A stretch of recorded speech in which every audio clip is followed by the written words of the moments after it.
The most noteworthy change of this year's North Dakota Furbearer regulations is hunting and trapping of bobcats.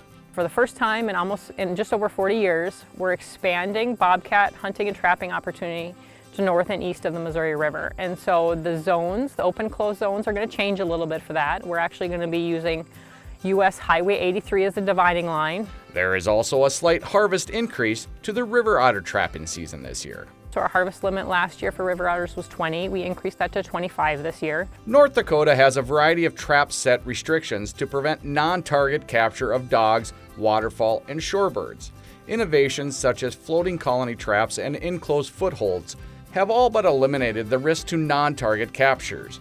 Therefore, unnecessary restrictions have been removed. Coyote populations are heading downward compared to the long-term average. We've had some of the best years of coyote populations and coyote hunting that North Dakota has ever seen.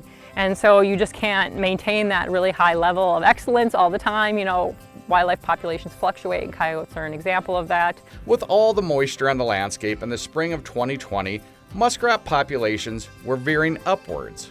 Unfortunately, the drought happened now, and a lot of the muskrats that are taken from one year to the next are young of the year muskrats. And with drought conditions, there's probably not as great a reproduction this summer for muskrats as there would be in a normal year. There are no changes to the mountain lion hunting season regulations.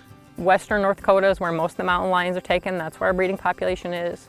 The overall harvest limit for the early and late seasons is still 15. This is Mike Anderson in the North Dakota Outdoors.